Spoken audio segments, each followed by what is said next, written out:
Saludos para quienes nos acompañan en la mesa de este viernes, algunos de ellos con tos.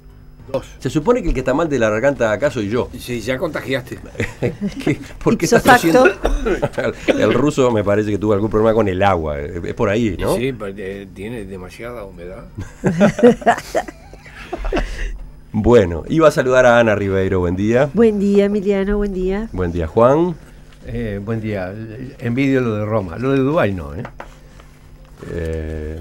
Gonzalo Pérez de Castillo. Muy buenos días. Y Mauricio Rosenkopf. Ahora sí puede decir buen día. Buenos días.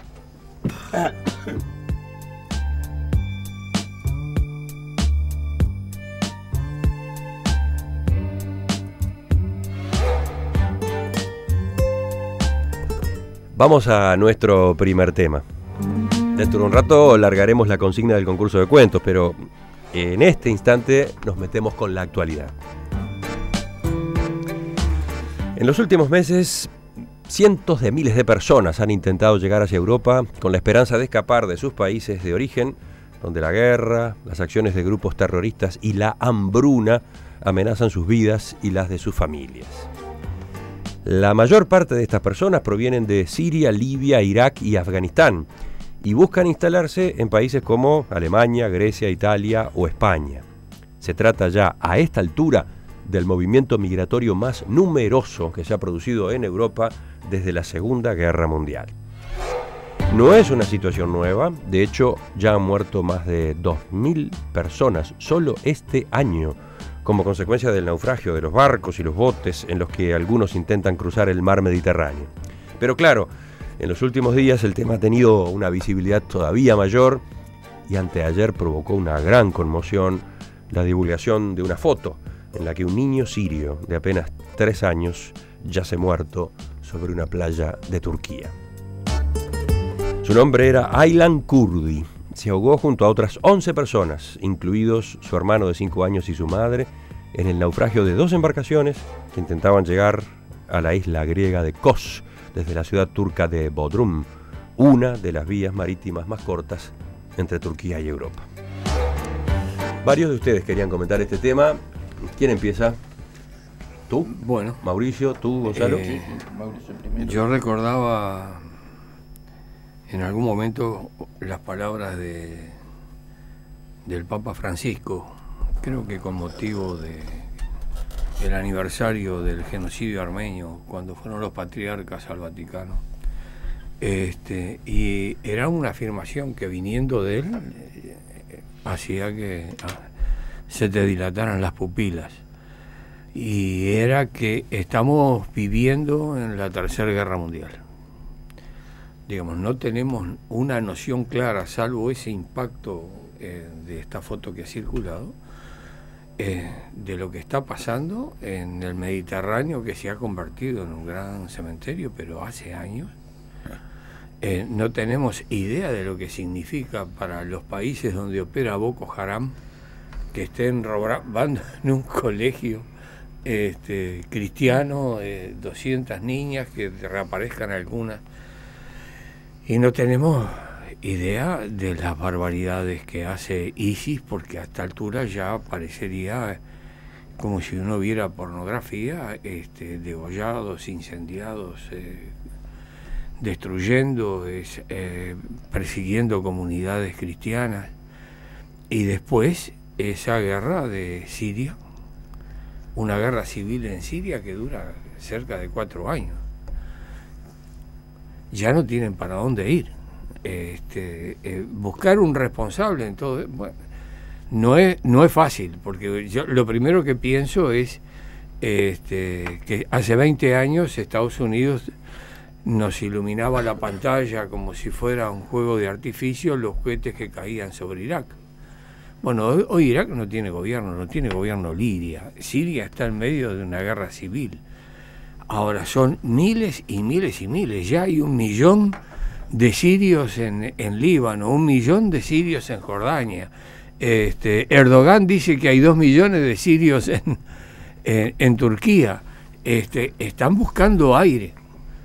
Ahora, ¿cómo se resuelve esto? Me parece que la simplificación sería, Europa que abra las puertas, y la va a abrir, pero las va a abrir cuantificadas. Es muy difícil dar bandera verde a un panorama que es de los más dramáticos que hemos vivido en las últimas décadas. Mauricio ya avanzó en el final de esta historia o en la solución a esta crisis, pero no sé si Gonzalo no quiere volver al diagnóstico, a lo que está pasando, ¿no? Sí, a mí el diagnóstico es la palabra correcta, me parece, porque acá se están mezclando muchas cosas y es bueno diferenciarlas.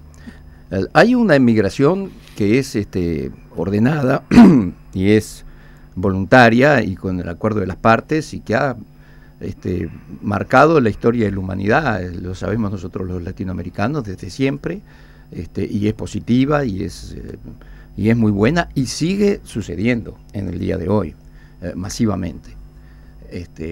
Hay situaciones de migración ilegal en el sentido de que no hay acuerdo entre las partes, la gente simplemente huye de una situación económica y es lo que estamos viviendo mucho en Estados Unidos, es lo que se está viviendo mucho en parte de este fenómeno de gente que sale de África, sur del Sahara y quiere entrar en Europa, que no es gente que está escapando de una guerra.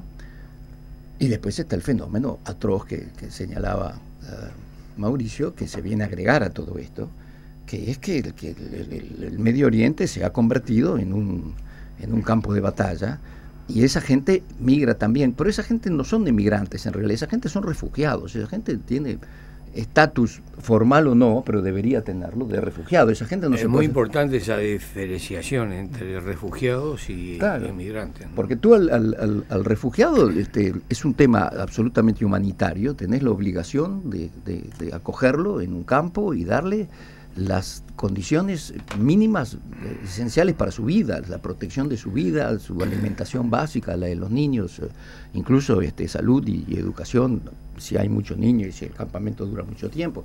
Y hay organizaciones internacionales que se ocupan de esto y se ocupan, dentro de las posibilidades y de sus recursos, se ocupan bastante bien. Pero creo que el fenómeno es un fenómeno muy complejo que está evidentemente causando estragos en todos los países receptores. En una segunda intervención voy a agregar que esto es la crónica de una muerte anunciada, que lo veníamos diciendo desde hace muchos años y que buena culpa de todo lo que está pasando la tienen los países receptores. Pero eso ya lo dejo para una segunda intervención. Hay oyentes que ponen el acento en otro lado. Por ejemplo, en este mensaje se dice: algún torpe la llamó primavera árabe y sus daños colaterales no son hojas marchitas, son gentes en un éxodo final y desesperado. Sí, algo de eso hay también. La primavera árabe se convirtió rápidamente en un otoño, ¿no? La invasión de Estados Unidos a Irak no fue primavera árabe. Está bien, son otros temas. ¿Quién sigue? ¿Ana? ¿Juan? Juan tiene un papelito primoroso, dejémoslo. Dejémoslo él. Si es por eso va a hablar siempre primero, porque siempre viene con el papelito primoroso. Y si no, no vengo. Creo que esto es un fenómeno a tres partes. Es decir, por un lado están los europeos, que son los receptores, por otro lado están los refugiados, que son los desgraciados, pero hay un tercer protagonista, que es el terrible, que son los traficantes. Es decir, todo esto se provoca fundamentalmente porque es un negocio. Es decir, hay traficantes de armas, que son los que echan fuego a la guerra, y hay traficantes de gente, que son los que provocan los naufragios, es decir, que provocan estas emigraciones falsas en barcos que no pueden navegar, que en condiciones de hacinamiento brutales, ¿no? Es decir, no tenemos que olvidarnos de que hay traficantes. Es decir, si yo diría que ¿cuál es la solución? La solución es eliminar a los traficantes. Lo que pasa es que es muy difícil porque buena parte de los traficantes de armas son los que les sirve el juego, ¿no? Y hay otros que se aprovechan del asunto. Yo creo que es muy difícil colocarse en la situación de, por ejemplo, de los europeos, porque nosotros acá tuvimos una muestra mínima de esto, ¿no? Es decir, tuvimos unos pocos sirios que vinieron acá y hubo problemas, es decir, hubo rechazo de la gente, hubo dificultades, hubo cosas imprevistas. Hubo solidaridad también. Hubo solidaridad, pero tuvimos una pequeña muestra, no estábamos hablando de miles y miles de personas, estábamos hablando de decenas o de cientos de personas, y sin embargo la cosa no era fácil. Y la cosa no era fácil porque casualmente casi todos estos refugiados son musulmanes, ¿no? Y la convivencia con los musulmanes tiene algunas dificultades en Occidente. Por ejemplo, la poliginia, el sometimiento de las mujeres y niños, una religión que exige 5 oraciones diarias y un mes de ayuno, una religión que exige una vestimenta ritual como el turbante, el velo, el burka, etc. Entonces creo que precisamente estos refugiados musulmanes además agregan otra dificultad, es decir, a la de la guerra. La otra dificultad es la que la condiciona su religión, ¿no? Y bueno, creo que son varios los problemas que hay que resolver entonces. Más mensajes de los oyentes. Dice uno, firmado por Osvaldo: no soy experto en asuntos internacionales, pero creo que este fenómeno migratorio es un aviso para Occidente. Si ustedes no vienen a ayudarnos, nosotros vamos a buscar ayuda. Esa es una lectura. La otra, mucho más frontal, es la de Guillermo. Dice: desestabilizaron el Saharaui y huyen a Ceuta y Melilla. Bombardearon Libia y huyen a Lampedusa y Sicilia. Fabricaron la primavera árabe y huyen a Europa. Invadieron Irak y huyen a Siria y Jordania. Crearon el Estado Islámico y huyen a Turquía. Desestabilizaron Siria y huyen a Grecia y el resto de Europa. Dividieron a Sudán y huyen a Etiopía. Invadieron Mali y se desplazan a Argelia. Alimentaron la guerra en Colombia y 6 millones huyen a Venezuela. Sigan así, desestabilicen China y ya verán. Tenés que invitarlo a la mesa, ¿no? ¿Quién firma? Pero eso no va a pasar. Menos mal que no es un experto en materias internacionales. No, este es otro. Este no es el que decía que no era experto. Yo creo que los protagonistas en las redes ayer fueron 2 niños. El primero es el de la foto que conmovió al mundo, pequeñito, tirado boca abajo en la orilla.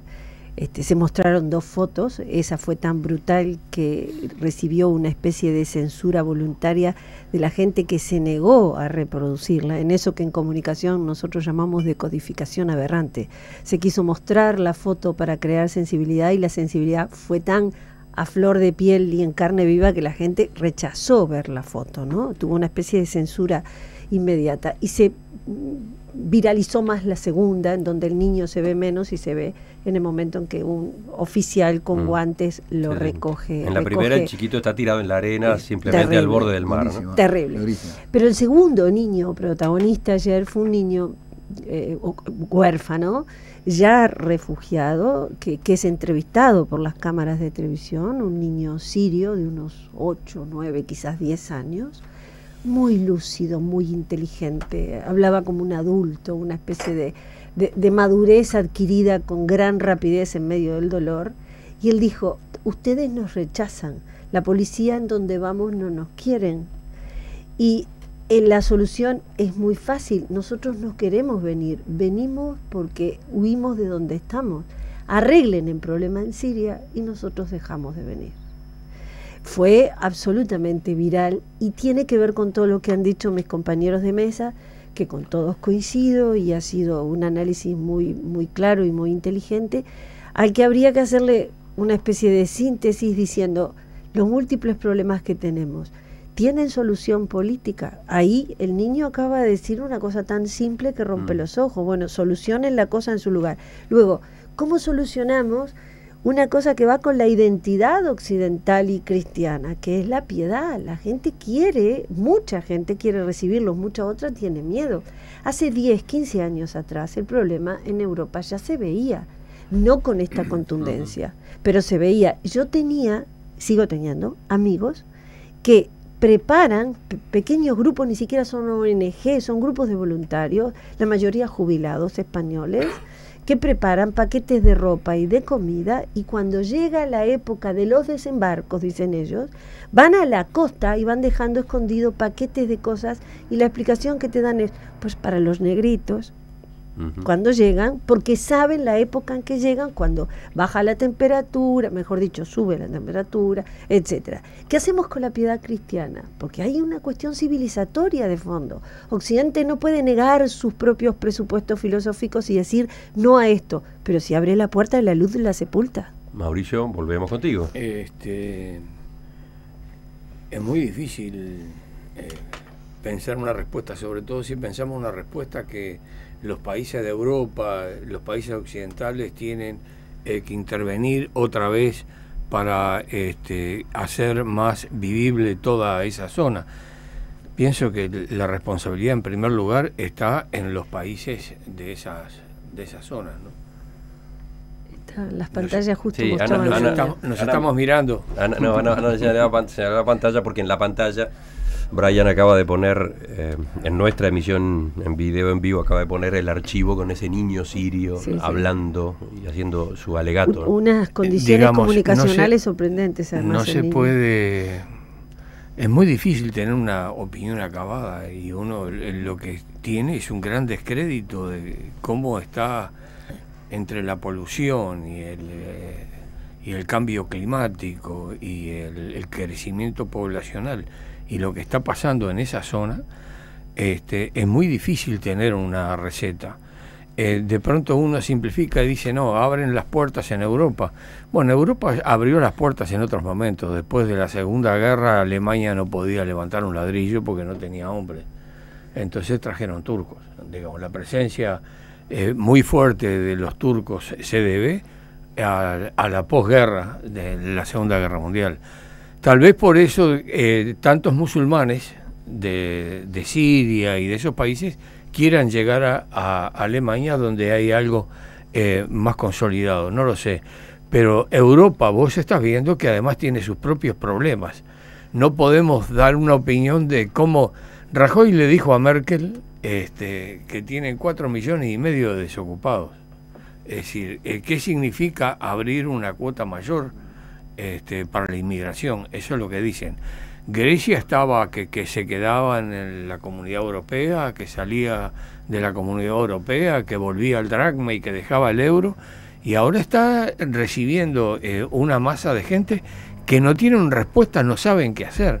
Uno de pronto se queda en el impacto emocional solamente de todo esto, pero es un problema muy difícil de resolver, porque cómo se resuelve lo que es una de las cosas, las dos grandes cosas que están desestabilizando están en Siria hace 4 años, donde Barack Obama hace 2 años planteaba bombardear si seguían tirando armas químicas.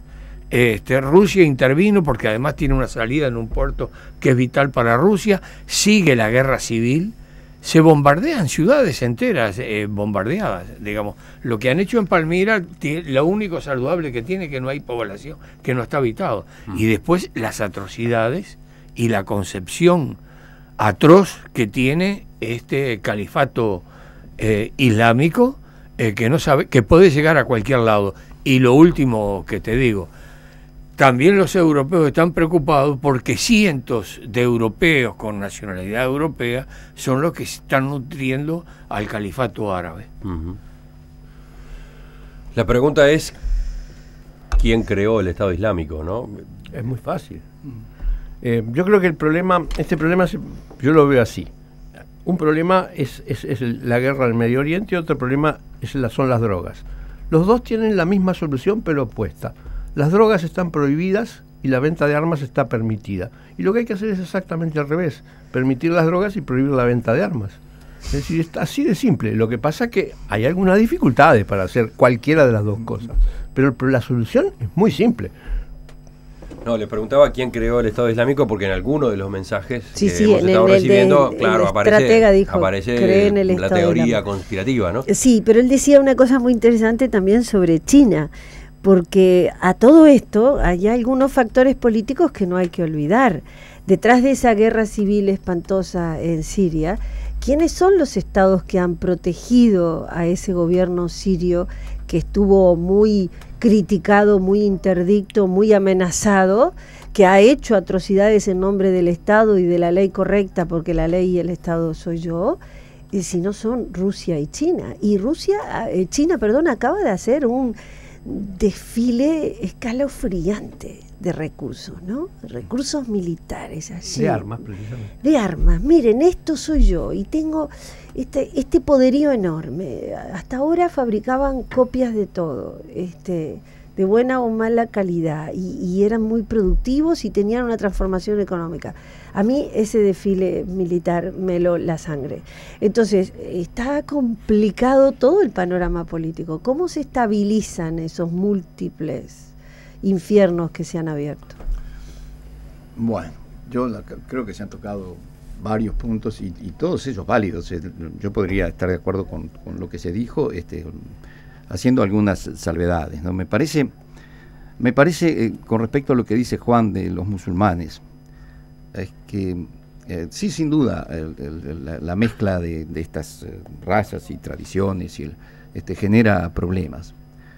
Pero yo creo, Juan, que tenemos que aceptar que estamos viviendo en un mundo que se está globalizando mal, ya voy a eso, pero globalizando, y que en el mundo hay 1.600 millones de musulmanes, y que vamos a tener que aprender a vivir con ellos, de alguna manera, tarde o temprano. Es decir, no van a desaparecer, ni los vamos nosotros a eliminar, espero. Así que en algún momento vamos a tener que entrar en un diálogo y en algún tipo de acuerdo de convivencia, porque no van a desaparecer. Y bien decía el radio escucha, todavía no, India sí, porque India ha tenido mucha migración a África y eso, pero los chinos, que son 1.300 millones, y los chinos tampoco empezaron a emigrar. Dentro de poco van a empezar a emigrar los chinos y los indios. Que lo veo difícil los chinos. Espera un momento, porque el régimen chino no es eterno.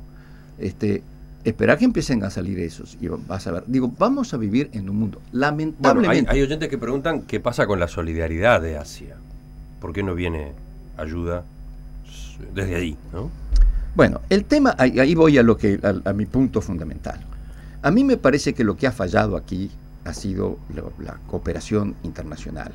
Es decir, nosotros estamos viviendo, y el mundo ha estado viviendo desde la salida de la Segunda Guerra Mundial, en un sistema económico que es fundamentalmente concentrador, que ha llevado hoy día a unos niveles de concentración insoportables. Hay 85 personas en el mundo que tienen más riqueza que 3.500 millones de habitantes. Algunos de ellos están en los países árabes. Sí, y se pasean sí, con leopardos en sus jaguares de oro. Esa es otra pregunta, el sistema ¿no? económico funciona. ¿Qué pasa con los países árabes ricos, como Arabia Saudita, Qatar, etcétera, que no reciben refugiados? No sé si querés seguir con la pregunta o con lo que debieran ser musulmanes en lugar de fantoches, porque no es la caridad, no es una virtud cristiana, es uno de los 5 pilares del Islam. Sí. Así que deberían ser musulmanes, ¿no? Iba agregando mensajes de los oyentes para complicarte un poco, Gonzalo. Me complicaste porque me olvidé lo que estaba diciendo. No, estábamos hablando de Asia. Tú estabas hablando de Asia. Lo que yo estoy diciendo es que esto se va a complicar. El mundo se está globalizando y se está globalizando mal. El ejemplo más claro que tengo, y que viene de la historia y viene por supuesto de mi experiencia en Naciones Unidas, es que en el año 1970 la Comisión Pearson estableció un informe en el que dijo, mire, para que el mundo se desarrolle en una forma más o menos equilibrada, los países desarrollados deberían dar el 0.7%, de ahí viene el famoso 0.7%, a los países en vía de desarrollo. Eso era en 1970 y esta meta se tenía que conseguir en 1985. ¿Estamos? Vamos en el 2015, es decir, 45 años después. El promedio de lo que han dado los países, dichos ricos, ha sido más o menos del 0.3%. Y no solo han dado tan poquito, sino que lo han dado muy mal, porque los 5 mayores donantes se lo han dado fundamentalmente a sus países amigos, y en forma bilateral y en forma voluntaria. Es decir, te doy si te portas bien, es decir, han transformado lo que tenía que ser la cooperación para crear un mundo mejor a una cooperación para yo ayudar a mis amigos. Esto ha sido un desastre.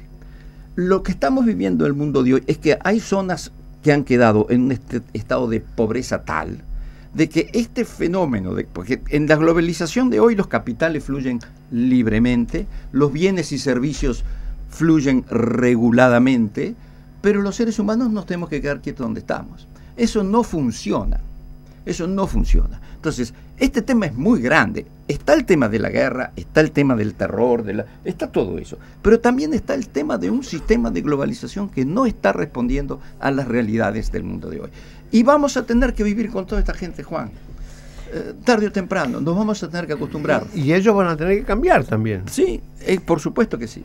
Todos vamos a tener que cambiar. 2 cositas. La movilidad estaba prevista. Por ejemplo, la Unión Europea, el espacio Schengen, sí, la concepción de ese espacio de movilidad de bienes, servicios, capitales, animales, personas, sí, ese espacio ahora está siendo utilizado por lo pronto por los refugiados. Sí. Por eso es que quieren entrar por algún lado para después poder llegar al que quieren, porque Berlín, saben que... Y eso ha obligado, y ahora están reconsiderando la posibilidad de cómo controlar eso. Bueno, sí, le vamos a permitir entrar, pero asignándole un solo destino posible en esa cuotificación del que llega. O sea que la idea de nos movemos libremente en un espacio generado como unidad supranacional estaba para nosotros, los europeos, pero no tenía previsto una nueva invasión. Y ya que digo invasión, digo la segunda cosa que viene a mi cabeza. En términos históricos, a Europa ya le vino una andanada así, claro, estoy hablando de mucho tiempo atrás, ¿no? Y por problemas similares, empezaron a mover en el costado, en este caso era el asiático, ¿no? Los Yunú, los famosos hunos, terribles y criminales de sus propias tribus asociadas, y empezó una huida en cadena que como dominó le cayó a Europa arriba. Se llamó invasiones bárbaras. Y ya Europa sucumbió con una diferencia. El cristianismo fue una especie de esponja de absorción que modificó, por ser más fuerte culturalmente, aquello que venía. Hubo un desequilibrio cultural que luego se recompuso, pero yo no sé si ahora el cristianismo no es de enorme fragilidad frente a la fuerza del Islam. Yo creo que hay todavía en la religión una clave para saber cómo se va a dar este acople de las dos masas de población que se encuentran. Y digo encuentro y no choque, que se aprecie lo la ideal sutilidad. es que se lograran crear condiciones en el país de donde están saliendo que los haga más vivibles. Claro. Y cuando se habla de Arabia Saudita y de Qatar, uno mira azorado como sin entrar el problema de la cultura occidental o como le quieran llamar, o cristiana. Todos los días están reventando los sunitas a los chiitas, mezquitas, a la hora donde están todos concentrados. Digamos, es un grado de barbarie que no sé cómo se resuelve, pero mientras no se logren crear condiciones para que los que viven ahí no tengan necesidad de irse, va a haber un problema que va a ser terminando haciendo metástasis. Yo quería hacer una sola observación que tiene un poco que contradecir un poquito a Gonzalo y a Ana, que es que las invasiones bárbaras estas, hace 7.000 años que vienen ocurriendo y ocurren cada 300 o 400 años. Sí. Esto no es nada más que otro episodio de las sucesivas invasiones que llegaron a Europa, ¿no? De modo que tal vez esto sea un fenómeno más general. ¿Pero en qué nos estás contradiciendo? Nada, yo solo mencioné en que la globalización, porque querés pelear nomás. No, que la globalización tiene 7.000 años. Y que los bárbaros que destruyeron Europa pasaron una y otra vez, y además uno de esos bárbaros fueron los latinos, otro de esos bárbaros fueron los celtas, otro de los bárbaros fueron los griegos, otro de los bárbaros fueron los hititas. Y acá en América Latina los bárbaros fueron los cristianos que llegaron y reventaron todo. Los españoles. Claro. Bueno, no sé si reventaron todo, porque eso lo dijiste en español, que es el idioma que yo traía. Sí. Modificaron todo. Bueno, acá estamos. Yo creo que decirlo en quechua, ya. En Aymara. La patria grande latinoamericana. Uy, volvemos a la semana pasada. Ay, por favor, no.